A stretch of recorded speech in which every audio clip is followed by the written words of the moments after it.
call this meeting to order. Roll call. Councilor at large Cummins. At large Postian. Yep.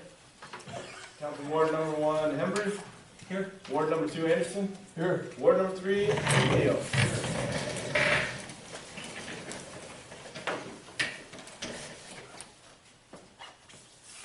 I pledge allegiance to the flag of the United States of America and to the republic for which it stands, one nation, under God, indivisible, with liberty and justice for all.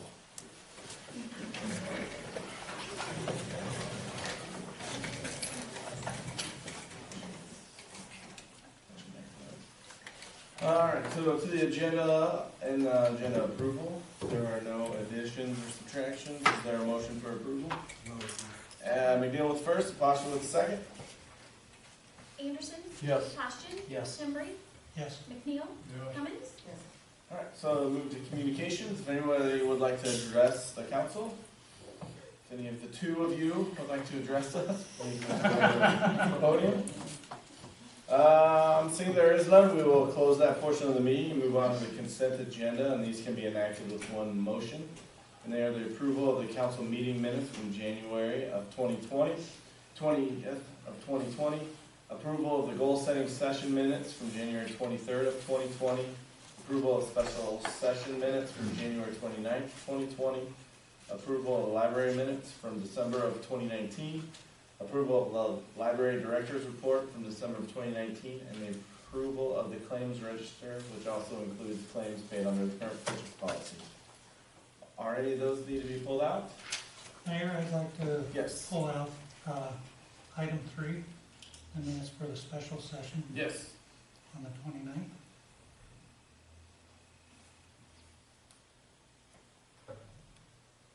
And in return, I would, if it's appropriate, I'm truly troubled. Basically, the 28th, an email was sent out at 13:24 requesting a special meeting.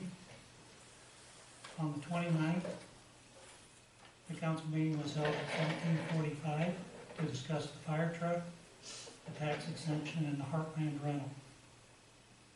On the 30th, at 9 o'clock, I received a call informing me of the council meeting held the night before. On the 31st, at 1400, I caught the city manager outside City Hall and asked if it was typical for all council members to be contacted for emergency meetings. I was informed it was not an emergency and that it was just a special meeting. He had an appointment and could discuss it later if I wanted to return. I went into City Hall to pick up the iPad, which I dropped off because I deleted Ross Sleeper's email account from it. Tried to log back in under the password and it did not allow me. I asked the finance director why I was not contacted for the emergency meeting. I was told it was a special meeting and I was not necessary since they had enough for a quorum. I was told the meeting request was emailed to my email addresses, plural, and email is the normal form of communication. I asked if a courtesy call could be made for those who did not respond. She said it could be asked. Reading into the paper, the discussion of the fire truck needed a recess with the city manager, mayor, council members Postian, and council member McNeil. Went to the manager's office for 10 minutes. When they returned, discussion ceased. My concerns are notes required for what was discussed at the manager's office. The other concern is funding is coming from the 2018 street project funds. There are several residents that would prefer street work, depending on which side of the fence you play. 2 council members had 2 abstentions for the 2 separate items. 1 council member not being contacted since they had enough for a quorum. And the only real question I have is, council member for Ward 1 was the truck in the current budget. Giving me the opportunity to attend the meeting would not have changed the outcome of the choices for either entity. That I can guarantee the community on. I am more concerned as to how I was not contacted to represent the residents for Ward 1 or the city of Tipton. And I'd like to submit this in addition to those minutes for the 29th. if that is possible. Sure, we could probably submit it though at the end of the council report. Melissa? I just have a comment. Ron, in an email, when we were talking about getting together on Wednesdays, you stated you had obligations for every Wednesday. So when it was questioned where you were, we assumed you had a personal obligation that night and you weren't gonna be able to make it. That's what you stated in an email. I wish I could find it right now, but I can't. That email was sent back to the city clerk in regards to availabilities on Wednesdays, aka church night, separation, however you see fit. If there are important items on the city's behalf, when I stepped up to participate as a council member, I wholeheartedly felt to give it the respect and the amount of time as needed for that position. So if I need to delegate time to the council and take a personal away from that, I can do that. Only one exception is the wife or my children. They take all precedence over everyone. Melissa? I would also like to clarify, that was not Ross's email that you deleted, it was your email, it had Ross's name attached to it. So you still were receiving the emails, it just didn't have your name attached to it. But also at that time, when you dropped off the iPad on Monday, you asked that I send all correspondence to your personal email. So when I sent out the email on Tuesday, I included both your city email, knowing that your iPad was still there, and also your personal email. It's always been past city practice that we don't contact council members by phone to let them know about a special meeting. We send it out as per usual to all the emails. I included both of your emails on there. I was receiving correspondence back by email that council members were able to attend, so I knew I had a quorum. It's never been common to call that. I didn't feel the necessity to do that. So you were contacted in that manner. Also to clarify, it is not being paid out of the 2018 street funds. It's being paid out of the 192 fund, which is the prior enterprise trust fund. It's their township fees that are paying for that bond payment. So it wouldn't affect the streets. So that would be a correction with conservative in however it would take place. But the information in that regard was the digital world is not foolproof. I've received Snapchats way late, text messages way late. You know, unless I'm setting, it plays into the mayor's request with the internet. We're all not wired all the time. So sometimes the courtesy call has never hurt anyone. Right. But I'm just going by past practice. We've always emailed. Council members emailed back and said they were able to attend. I knew I had a quorum. So you were contacted. But All right.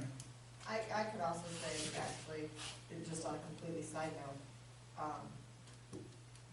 as to emails, I work in a business that everything is email. It's very rare people call anymore, so I understand what you're saying, but I would say that I would make sure you watch your emails closely, because I can tell you I've missed stuff before, just on a personal level at work, because email is the way people correspond all the time. All right, so with that, is there a motion to pass this consent agenda? I'll move to approve. Cummins with the first, and Hembry with the second. Hostjon, Yes. Hembry, yes, McNeil, Yes. Cummins, Yes. Anderson. Yes. All right, so under old business, we do have an ordinance. This would be the second reading. An ordinance amending the chapter 166 of zoning regulations and districts. Brian did not tell me if he had any feedback at all, so this would be for the second reading. So if there is a motion to pass this second reading, McNeil with the first and Cummins with the second. Hembry, yes, McNeil, Cummins, Yes. Anderson, Yes. Hostjon. Yes. All right, so that is the second reading. The third and final reading will happen at our next council meeting. To new business, discussion on possible action to approve a tip request from Mike and Deb Cook. It's along Highway 38 south of Walmart. Hello. Hello. So this is the new program that the council adopted. It's TIP, Tipton Incentive Program. how it is funded, for those of you that don't know, the gas and electric department each, every year, put in $20,000 apiece, so it's $40,000. And I know one of the council concerns was housing.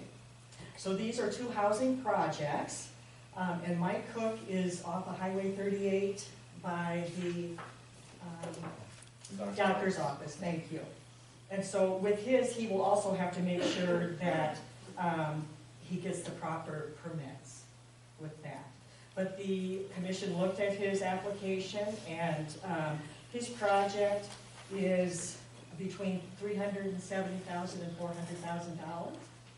And they did approve $7,500 to begin this project. Reimbursement does not happen until I have the proper documentation. All right. Any questions? All right, so there are no questions for Linda. Is there a motion? So moved. Henry with the first and Poshton with the second. McNeil? Yeah. Cummins? Anderson? Yes. Poshton? Yes. Hembry? Yes. All right, the second one, which is a tip incentive request for Josh and Austin Solar Fry at Yes. 810 Meridian. Yeah, so this is a home on Meridian, 118 Meridian. It's actually 2 lots, I believe, that they're gonna tear the house down to put in, like duplexes, which will be very nice. The neighbors in that area are very happy about what is going on, and this again would be funded through TIP. All right, and this wouldn't be paid out until, These are not paid out until all the proper documentation is brought back to me, and then I come back to you again. and what did you say, the total project would be around 320,000? 325,000. Yep. Jason, you have? I was just wondering, is the reimbursement the same 7,500? Still yes. Okay. That's the max. Okay. There are exceptions, and the commission has looked at exceptions before where it has been more than 7,500. Usually, it's not greater than 7,500, but there have been a couple exceptions, and then I explained to you why there was an exception to Sure. that. Okay, thank you. All right, I'll make a motion. Cummins with the first and Anderson with the second. Cummins? Anderson? Yes. Poshton? Yes. Hembry? Yes. McNeil? Yes. All right, number 3 is discussion of possible action to approve a trip reimbursement for Sean Malone at Garuda Farms. So out on Old Muscatine Road, you see what's going on in the greenhouse. There's gonna be vegetables that, from farm to market that go directly. His project was above $350,000. If you have time, go out and look at it. He's finishing things up. But he submitted proper documentation for reimbursement, and his reimbursement is $7,500, which it will create some jobs too out there, so. All right. All right, if there are no questions, is there a motion? Anderson with the first and Cummins with the second. Anderson? Yes. Poshton? Yes. Hembry? Yes. McNeil? Yes. Cummins? All right, move to the last one, Linda's block party, which is a discussion of possible Most of the action agenda tonight. to approve a drip reimbursement for Stewart and Paula Werner. Right, so if you noticed what they did to their building downtown, it was almost $30,000 that they put in. Now, when they submitted their project and costs, they had submitted less, but often what happens is project cost goes up, but we cannot adjust their reimbursement. If it goes down, we adjust it, but if it goes up, we do not adjust it. So their reimbursement amount was $7,206.84, and I have to leave it at that. But they gave me enough bills or invoices for almost $30,000. All right, if there are no questions for Linda, is there a motion? Henry with the first, Foster with the second. Poshton? Yes. Hembry? Yes. McNeil? Cummins? Anderson? Yes. All right, number 5. One thing, just sorry. real quick, I'll add, we have done a lot, and you're gonna be seeing how much that we have done to help our businesses and residential now, which I'm very proud of the steps that we've taken, and then also adding this additional program only helps our community. So I always thank you, so thank you for passing those. Thank you. All right, number 5, discussion of possible action concerning the purchase of light poles for the city park. All right, Mr. Tabor? Okay, it's, this is for, are you familiar with the light poles out at City Park? Yeah, those hat lights on them. Excuse me. What would you say, about a month ago, John, somebody ran over one of those? Yep. You know, they took it out, and we don't have any spares like that anymore. So, I went out for quotes, and I only got one quote back. And I told him, I said, we just want 2. Well, then, he come back and told me, he says, well, they're gonna charge you $100 more, and you're gonna have to pay freight too. I'm like, well, I can give him $100 and pay him for the freight. He says, well, if you buy 3, it'll cover the freight and everything else, and then they'll ship them. Okay. So, we're gonna order 3, and it would come to $2,116.68, and the tax on it would be $148.67. So, I'd like to have your approval to go ahead and buy some of those so that we can have some spares around.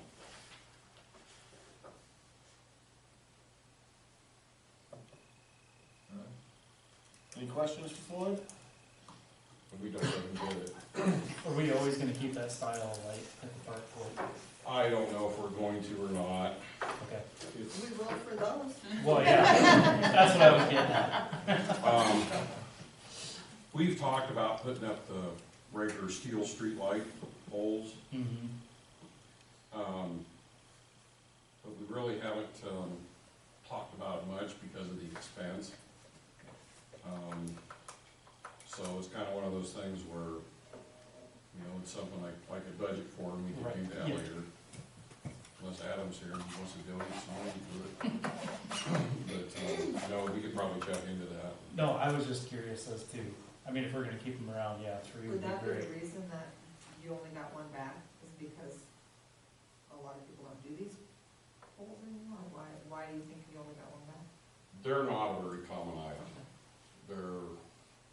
We had them back home, we hated them. We didn't like working on them, we hated every minute we had to work on them, so I don't know how John feels about them, but I know that I never cared for them. So anytime we could get rid of one, we did. So, but they never complained. Are you complaining? No. Okay. At least they never said anything to me, so. All right. If there are no questions for Floyd, is there a motion? Embry with first and Foster with second. Hembry, Yes. McNeil, Yes. Cummins, Anderson, Yes. Posturing. Yes. All right. Okay, thank you. Thank you, Floyd. And then discussion and action concerning repairing a pump at West Lagoon. Mr. Brennan? Well, this is one of our 4 lift pumps at our West Lagoon site, and one of those actually decided to crash while I was on vacation there, week before last, and so, poor clay. But anyway, so we pulled that out, checked it out, and there was a phase fault on that pump, so it looked like it had internal trouble.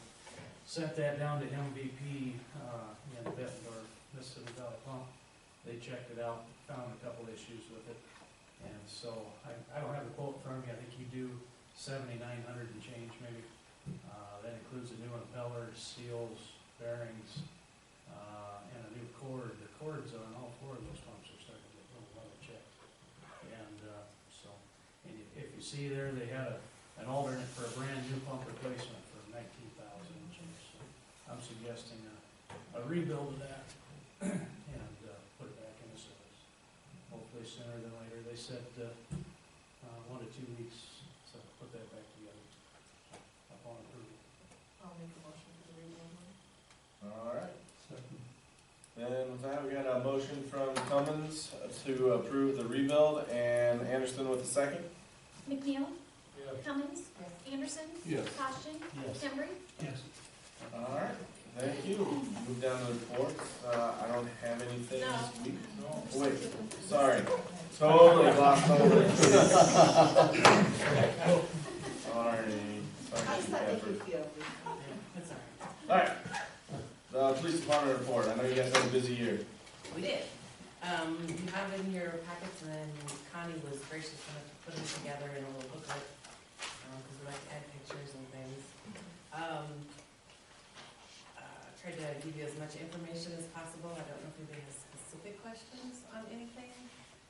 I added some new things this year. So, one of the first things that you'll notice is the OWI and the drugs.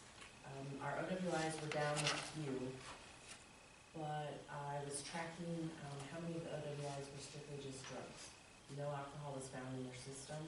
When they were stopped, they had to blow into the PBT, and they're zero, no alcohol, but they showed signs of impairment, and so we took a urine sample from them, sent that to the DCI lab, and we sent 14 in, and 12 came back with drugs. And you can see that people always think, well, it's just marijuana. Well, no, it's marijuana, it's meth, amphetamines and meth, prescription drugs that are not their prescription. So if people say we don't have a drug problem, we do. Not quite half of the OWIs were strictly drugs. Now, of the people that tested positive for the alcohol, I don't know if there were drugs in their system or not, because we have no way of testing that roadside. And they had enough alcohol in their system, so we did not send anything to the lab. But that is kind of a new statistic that I haven't been able to track it in the past, but we've sent so many things to the lab this year that it's kind of alarming. So, there's lots of drugs in town. The Austin Sorter Fry Josh Hine project, that was a drug house. They're tearing it down. It will now be a duplex. So we're excited about that. So that's something new that I put in the report. You might also notice we had a lot more warnings given out. You guys are trying to be very proactive and just do more warnings too. Don't need to give everybody tickets. People think that we get lots of tickets because we get all this money back. You know, it's a state charge. Of all of that, maybe 10% comes back to the city. It's not very much. So FYI, it's not because we're getting lots of money. I think the third thing that you will notice is, it's kind of hard to read, but it's this green sheet called Place of Last Drink. This is something that the state of Iowa requested. And so anytime there is a situation where alcohol is involved, we try to find out where the place of last drink was. At one point, I don't know if this is a thing to brag about, but Tipton had the bar with the highest number of place of last drinks, which is Tavern on the Square. I know we're not surprised. But that seems to be an issue for us, so we continue to patrol and do all we can. But the guys are really good. It doesn't necessarily have to be a bar-related thing. It could be a domestic. If you'll notice, how does it tell you? A location. So there might be an establishment, or it might be a home. I don't think this particular sheet will tell you, was it a domestic situation? Was it an assault? Was it somebody called a suspicious person in? So it's not just going to the bars. This happens all over town, and it'll tell you their BAC, which is their blood alcohol content. So a .08 is legally drunk. Our highest one was a .442.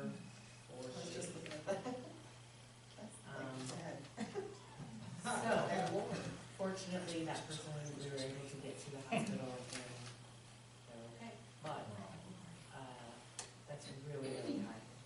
So that's just something new that's in there that we haven't had in the past. If you want to see the whole big spreadsheet, it's at the office, but I couldn't fit it all in the report.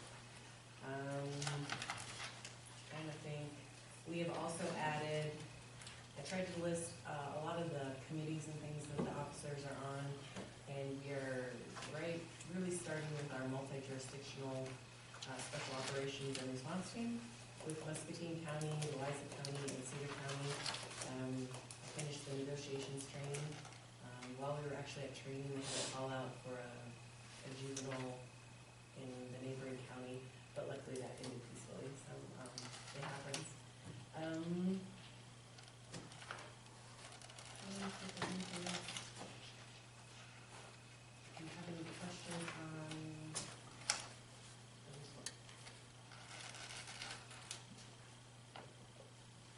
something that, if you're paying attention to statistics, I like statistics, you may notice that last year we had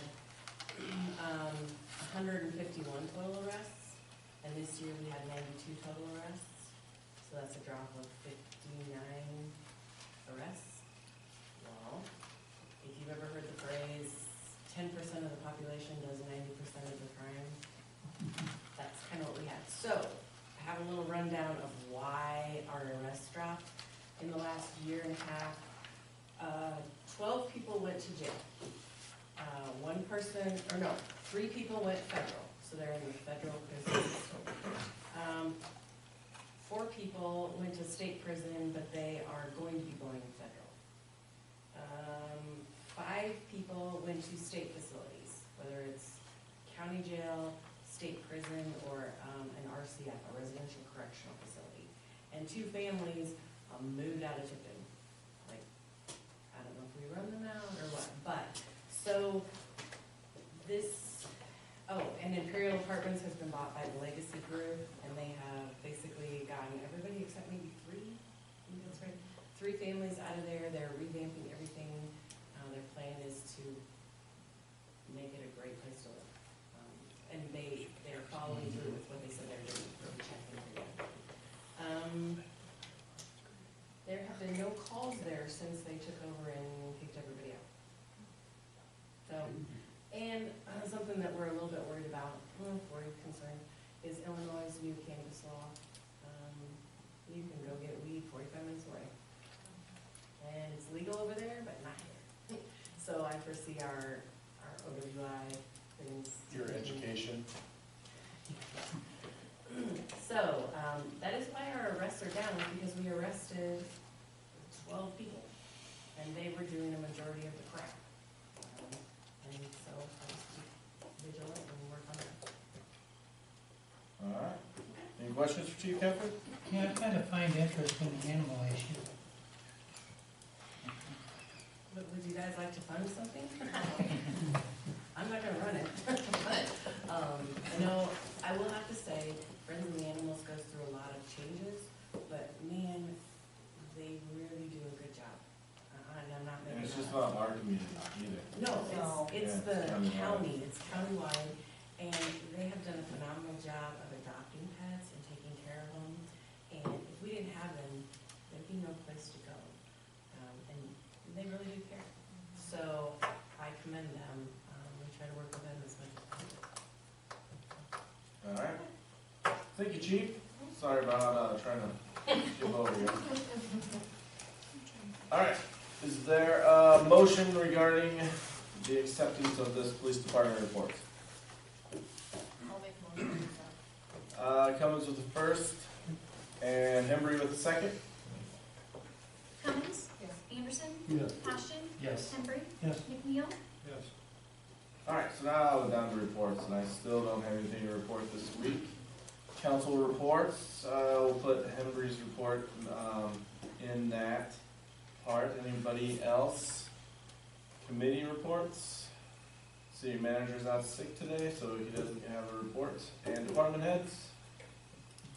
I have one thing. Brian Yes. wanted me to pass on that he got a phone call from Clay this afternoon that, a part on the backhoe failed, and it needs to be repaired ASAP because it's inoperable right now, but it's gonna be about $4,000. So there will be an agenda item coming next week, explaining that in more detail. All right, well, thank you for that, Yeah. Ms. Armstrong. And now on to adjournment. Is there a motion? Motion. Anderson with the first, Second. and Cummins with the second. Anderson? Yes. Ashton? Yes. Henry? Yes. McNeil? Yes. Cummins? Yes. All right, we're adjourned. Thank you, everyone.